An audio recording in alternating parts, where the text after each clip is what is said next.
අයිබෝන්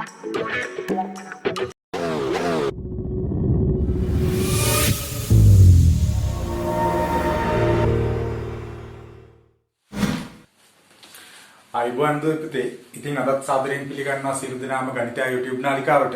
අද අපි කතා කරන්න යන්නේ උසස් පෙළ භෞතික විද්‍යාව විෂය නිර්දේශය තුළ ධාරා විද්‍යුතයේ පාඩමේ වැදගත්ම කොටස වැඩිම බහුවර්ණ ප්‍රමාණයක් විභාගයට අහලා තියෙන කොටස ඕම් නියමයේ සහ ප්‍රතිරෝධ පද්ධති කියන කොටස යටතේ තියෙන 2007 සිට 2010 දක්වා විභාගයට ආපු බහුවර්ණ 10ක්.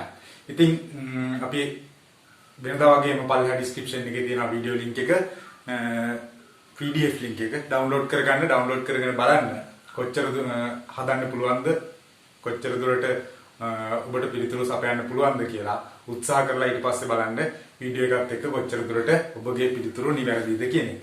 හරි අපි එහෙනම් යමු වැඩේට. 61 වෙනි බහුවර්ණයේ පරිපථ දෙකක් දීලා තියෙනවා. පරිපථ දෙක මේ වගේ. පරිපථ දෙකක් දීලා තියෙනවා. අපෙන් අහනවා A සහ B රූප සටහන් වල දක්වා ඇති ජාල තුලින් ගලන ධාරා පිළිවෙලින් I1 සහ I2 නම් I1 බෙදීම I2 අනුපාතයේ සමාන වන්නේ කෝෂයේ අභ්‍යන්තර ප්‍රතිරෝධය නොසලකා හරින්න කියලා කියනවා. එහෙනම් I1 කියන්නේ මෙතන කෝෂයෙන් ඇදලා ගන්න ධාරාව. I2 කියලා කියන්නේ මෙයාගේ කෝෂයෙන් ඇදලා ගන්න ධාරාව.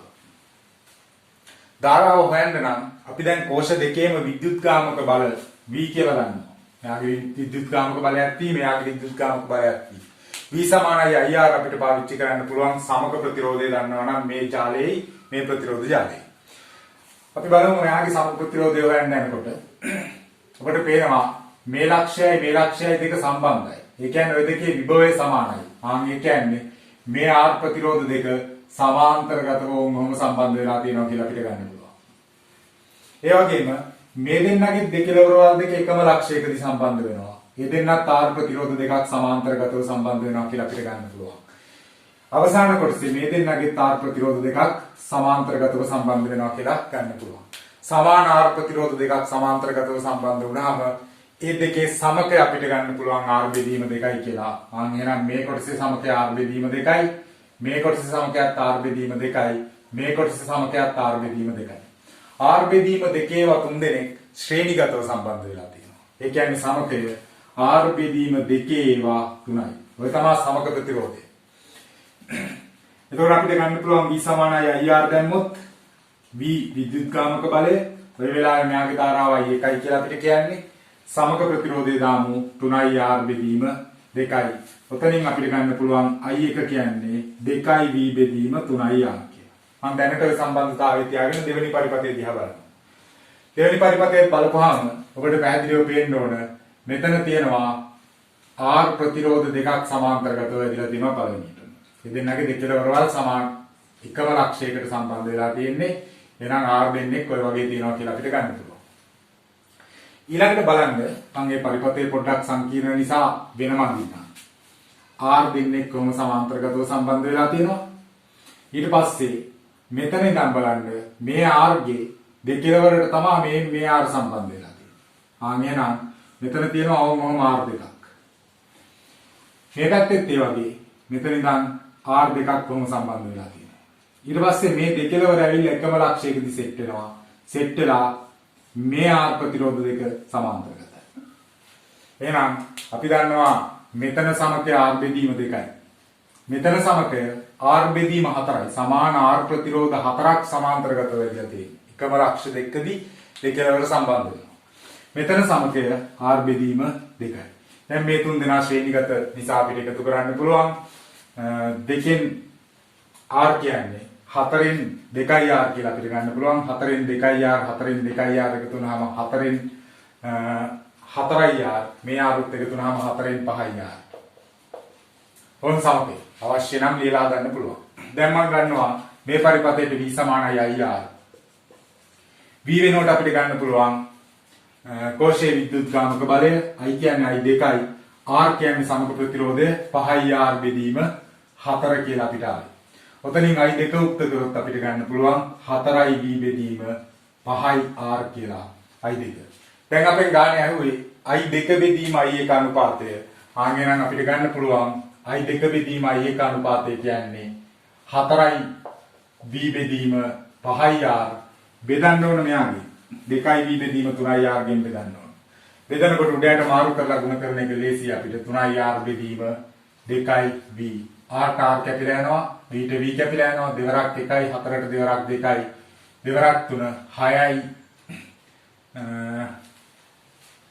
6 බෙදීම 5ක් කියලා එනවා පිළිතුර 6ට 5යි අනුපාතය පිළිතුරු අංක 4 නිවැරදි පිළිතුරු විදිහට අපිට ගන්න පුළුවන් 61 වෙනි බහුවර්ණය ඊළඟට බලමු 62 වෙනි බහුවර්ණයේ 62 වෙනි බහුවර්ණය අපිට දීලා තියෙනවා ප්‍රතිරෝධ සහිත ජාලයක් කියනවා රූපේ පෙන්වා ඇති බැටරිය අභ්‍යන්තර ප්‍රතිරෝධයේ ශූන්‍ය වේ R නෝට් හරහා වෝල්ටීයතාවය 5 වෝල්ට්. අන් ඒක තමයි වැදගත්ම කොටස.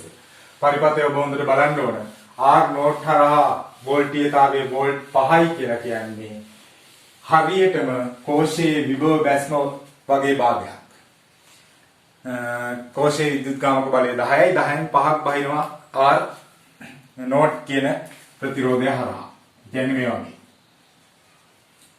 කොහොම මේ පරිපථය දීලා තියෙන අපිට මෙතන තියෙනවා R1 ප්‍රතිරෝධය මෙතන තියෙනවා R නෝට් විචල්්‍ය ප්‍රතිරෝධයක් යා R නෝට් ගියාගේ හදලා තියෙනවලු වෝල්ට් 5ක විභව වැස්මක් යා හරහා ඇති වෙන්න.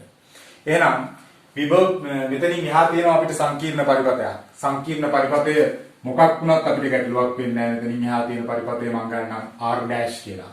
අපෙන් අහන්නේ xy කියන්නේ මේ මෙතන ඉඳලා තියෙන රේඛාවක් එයාට දකුණු පැත්තෙන් PT ජාල කොටසේ සමග ප්‍රතිරෝධය. දැන් අපි දන්නවා විභව බෙදෙන මූලධර්මය අනුව මෙයා කෝෂයේ විද්‍යුත්කාමක බලය වෝල්ට් 10ක් වෙද්දී මෙයාගේ විභව බැස්ම 5ක් නම් මේ දෙන්නගේ සම්පූර්ණ මෙතනයි මෙතනයි අතර විභව බැස්මත් වෝල්ට් 5යි. එතකොට වෝල්ට් 5ක විභව බැස්මක් කියන්නේ හරියටම මේ වෝල්ට් 10 දෙකට බෙදිලා. දෙකට බෙදෙන්න නම් මේ කොටසේ ප්‍රතිරෝධයයි මෙතනින් එහා තියෙන කොටසේ ප්‍රතිරෝධයයි සමාන වෙන්න ඕන හරියටම දෙකට බෙදෙන්න. විභව බෙදෙන මූලධර්මය අනුව. එහෙනම් අපිට ලියන්න පුළුවන් මේ දෙකේ සමකය සමාන්තරගත ප්‍රතිරෝධ දෙකක සමකය අපි ලියන්නේ ගුණිතය බෙදීම එකතුව. R1 R dash බෙදීම R1 ධන R dash. සමාන වෙන්න ඕන මේ R නෝට් කියන ප්‍රතිරෝධයට. ඒකට තමයි හරියටම දෙකට බෙදෙන්නේ. දැන් හරස් ගුණිතය දැම්මොත් R1 R dash සමානයි R නෝට් R1 ධන R note R dash. R dash තියෙන පද අපි එක පැත්තකට ගමු. R1 R dash ඍණ R නෝට් R dash සමානයි R නෝට් R1. උතනින් අපිට R dash පොදු සාධකයක් විදිහට වම් පැත්තෙන් එළියට ගන්න පුළුවන් සමානයි R note R dash. R1. උතනින් R dash යුක්ත කරන්න පුළුවන් R dash කියන්නේ R නෝට් R1 බෙදීම R1 ධන R නෝට් කියන ප්‍රතිරෝධය. එහෙනම් සමකය විදියට ඔබ මෙතනින් එහා තිබ්බ පරිපථය හොයන්න ගියොත් එහෙම හම්බෙන්නේ නැහැ කවදාවත්. ඒක හරිය අමාරු වැඩක් කරනවා. ඊට වඩා ලේසි විදියක් අපිට තිබ්බා. විභව බෙදෙන මූලධර්මය අනුව හරියටම විභවය දෙකට බෙදලා තියෙන්නේ නිසා මෙතන ප්‍රතිරෝධය මේ දෙකේ සමක ප්‍රතිරෝධයට සමාන වෙන්න ඕනේ. ඔය මූලධර්මය තමයි අපි පාවිච්චි කරේ 62 වෙනි බහුවර්ණේ කතා කරද්දී. 63 වෙනි බහුවර්ණේ විභාගෙට උත්තරේ දීලා තිබ්බේ ඕල් කියලා. ඒකට හේතුව ඊට වඩා වෙනස් පිළිතුරක් ගන්න පුළුවන්කමක් තියෙනවා. හැබැයි තියෙන පිළිතුර වලින් සාධාරණ පිළිතුර කොහොමද ගන්න කියලා අපි කතා කරමු. 1 ඕම් ප්‍රතිරෝධ 4ක් සම්බන්ධ කිරීම මගින් ලබාගත හැකි අඩුම ප්‍රතිරෝධ අගයන් දෙක වන්නේ. අඩුම ප්‍රතිරෝධය හම්බෙන්නේ අපි ගන්න විදිහට සමාන්තරගතව සම්බන්ධ කරපුවා. 1 ඕම් 4ක් සමාන්තරගතව සම්බන්ධ කරා කියන්නේ 1ට 4යි. 1 ඕම් ප්‍රතිරෝධ 4ක් 0.25 ඕම් කියලා ගන්න පුළුවන්. ඊළඟට අඩුම අගය අපිට ගන්න පුළුවන් 1 2 ඕම් විදිහට සමාන්තරගතව ගෙවුවොත්. 1 2ක් කියන්නේ සමකය 2යි 1 2ක් කියන්නේ මෙතන සමකයක් 2යි දෙකේ දෙන්නෙක් සමාන්තරගතව වදිනවා කියලා කියන්නේ එකක ප්‍රතිරෝධයේ දෙක බෙදීම 2යි කියන්නේ පිළිතුර 1 ඕම් කියලා එනවා. ආන්හෙරන් පිළිතුර ගන්න වෙන්නේ අපිට ඔතන තියෙන පිළිතුරු වලින් සාධාරණ පිළිතුර විදිහට පිළිතුරු අංක 1 හැබැයි 100% ඔය පිළිතුර නිවැරදි කියලා ගන්න විදිහක් නැහැ. 64 වෙනි බහුවර්ණය 64 වෙනි බහුවර්ණය අපිට දීලා තියෙනවා පද්ධතියක්. පද්ධතියේ විද්‍යුත්කාමක බලයේ ඊවන කෝෂයක් තියෙනවා. විද්‍යුත්කාමක බලයේ ඊවන කෝෂයක් තියෙනවා. එතනින් එහාට ගිහිල්ලා ප්‍රතිරෝධ දෙකක් අපිට හම්බ වෙනවා. මෙතන R1 ප්‍රතිරෝධයක්. එයාත් එක්ක සමාන්තරගතව ගහලා තියෙනවා විචල්්‍ය ප්‍රතිරෝධයක්. එයා අපිට දීලා තියෙන්නේ R3 කියලා. එතනින් එහාට R2 ප්‍රතිරෝධය හරහා R2 ප්‍රතිරෝධය හරහා වෝල්ට් මීටරයක් සම්බන්ධ වෙනවා තෙන්ද. ඊළඟට මෙතනින් පල්ලෙහාට බහලා තියෙනවා R4 කියන ප්‍රතිරෝධයක්. ඒක තමයි පරිපථය. දැන් බලමු අපෙන් අහන්නේ මොකක්ද කියලා.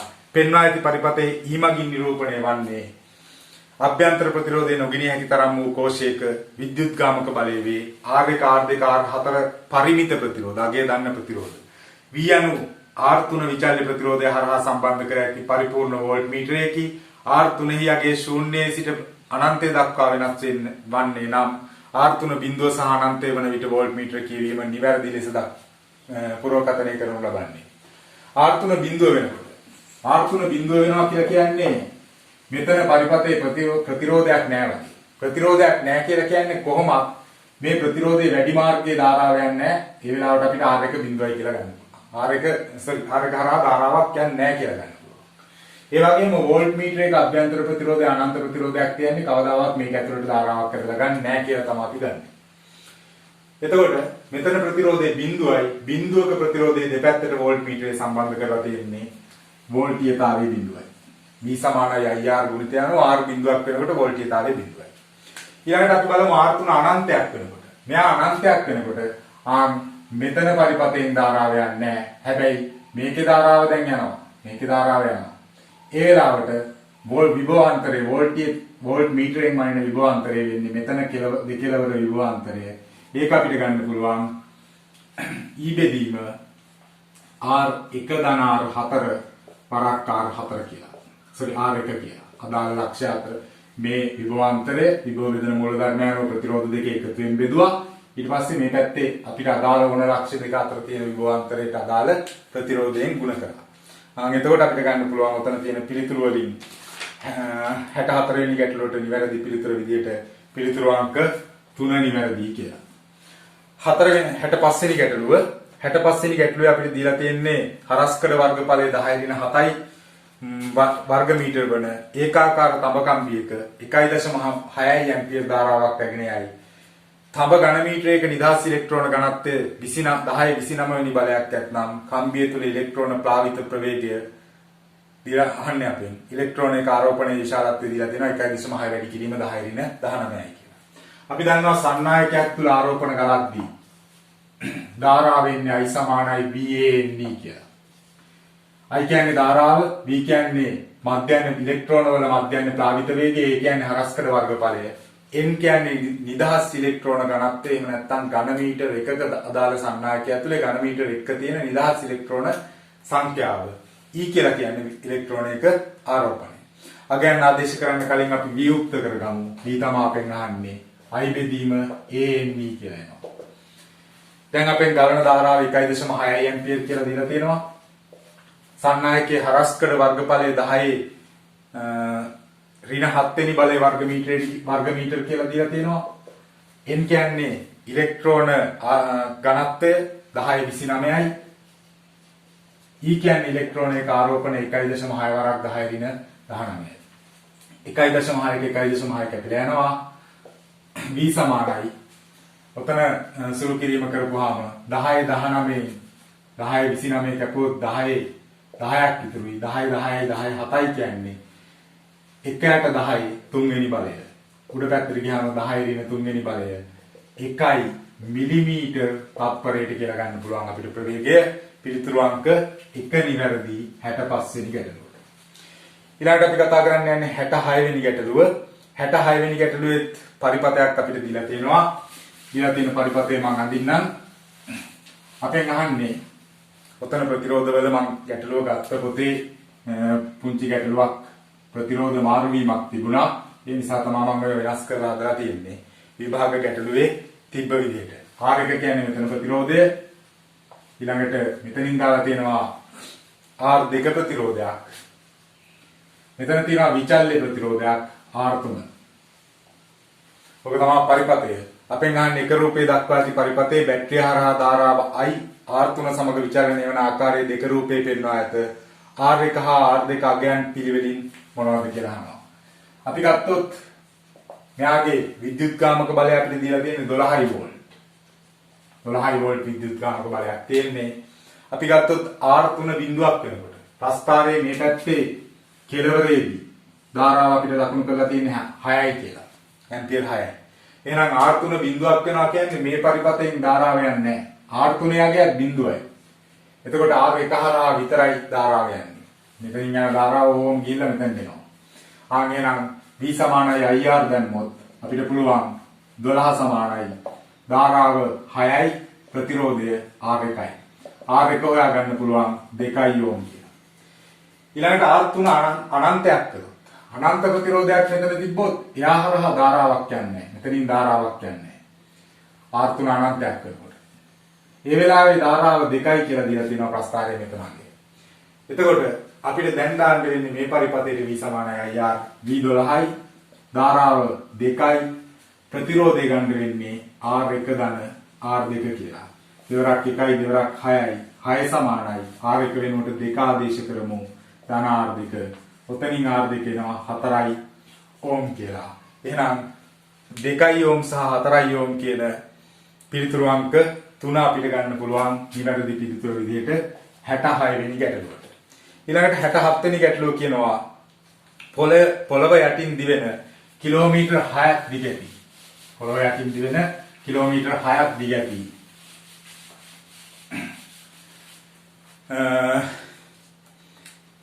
AB කේබල් එක එකිනෙකට වෙන්ව පිහිටි එකම මාන සහිත සමාන්තර සන්නායක කම්බි දෙකක් පවතී.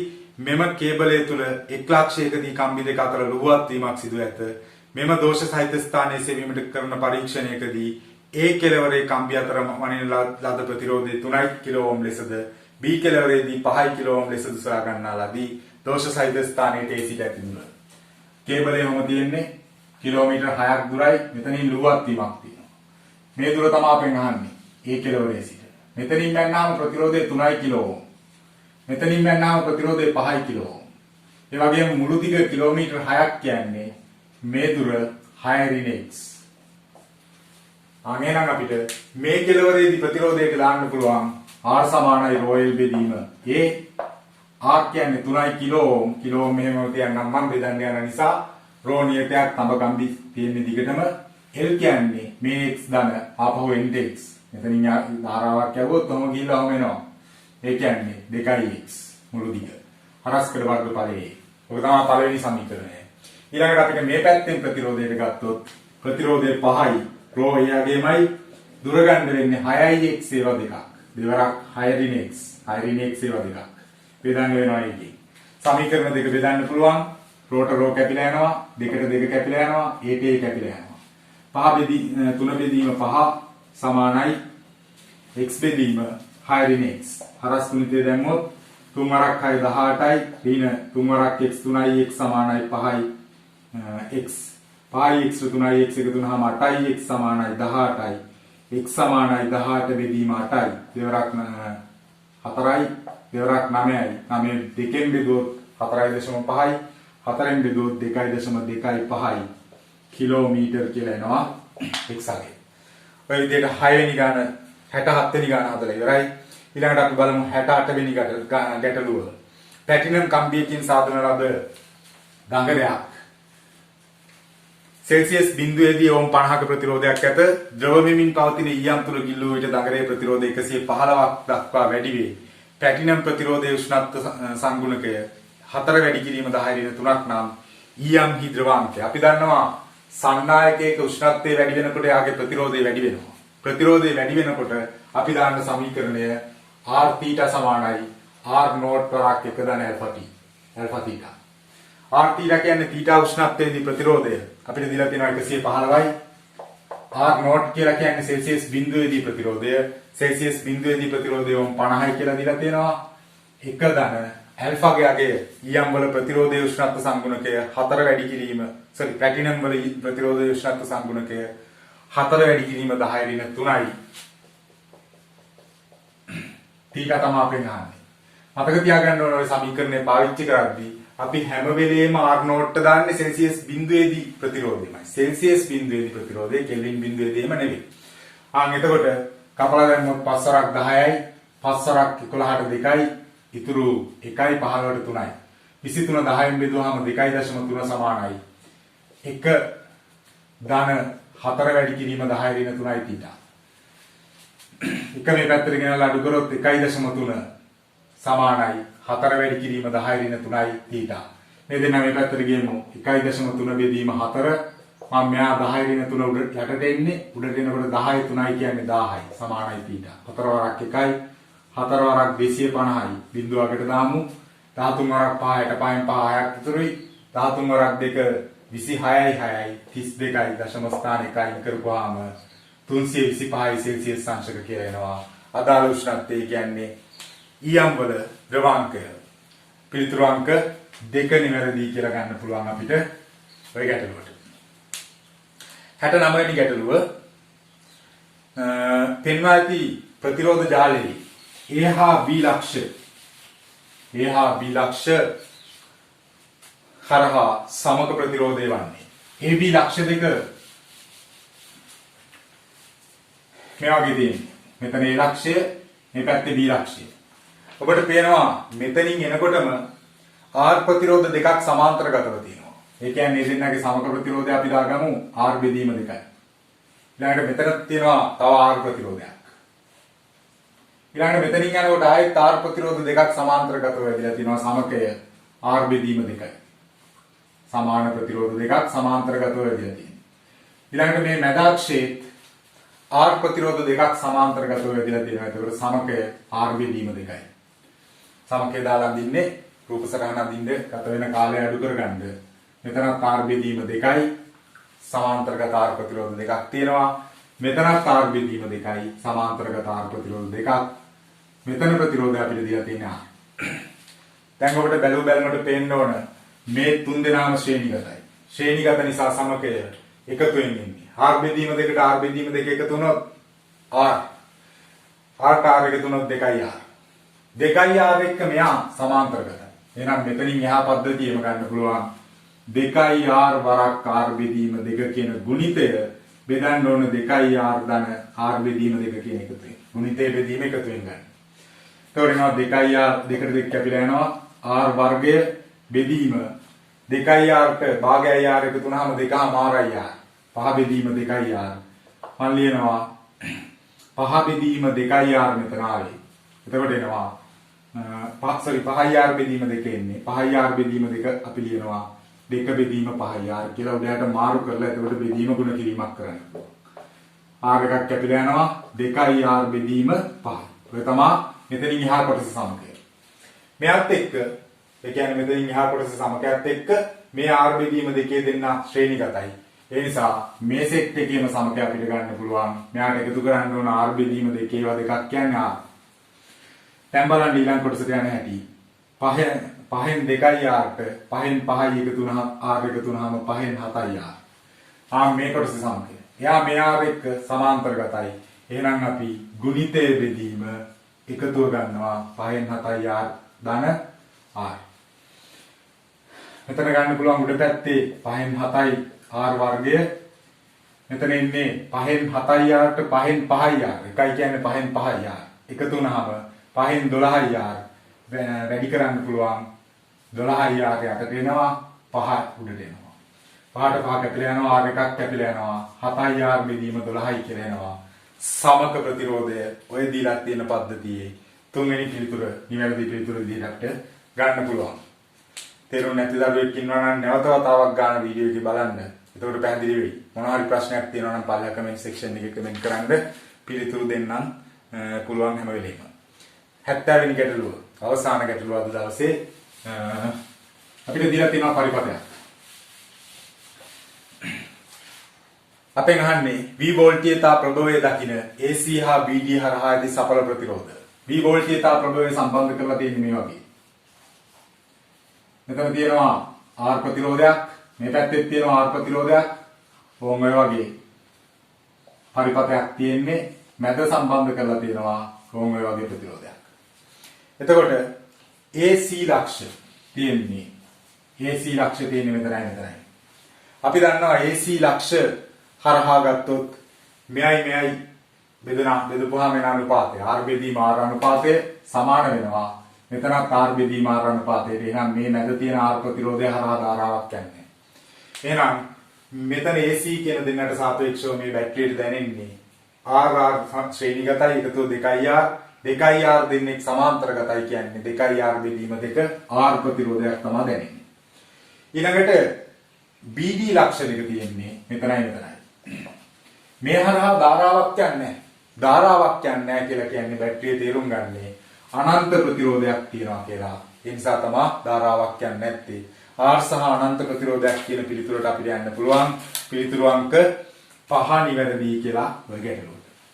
හරි. අද MCQ 10ක් කතා කරලා ඉවරයි. එහෙනම් මේ වගේම අලුත් MCQ 10ක් තව පාඩමකින් කතා කරන බලාපොරොත්තු වෙන සමගන්නවා. channel එක subscribe කරේ නැත්නම් තාමත් subscribe කරන්න. ඒ වගේම ඉස්සරහා තියෙන bell icon එක click කරන්න. අපි මේ කතා කරගෙන යන්නේ 1980 සිට 2020 දක්වා සියලු බහුවර්ණ පාඩමෙන් පාඩමට අදාළ 90 ඒකක යටතේ. හරි එහෙනම් සියලු දෙනාටම සුබ දවසක්.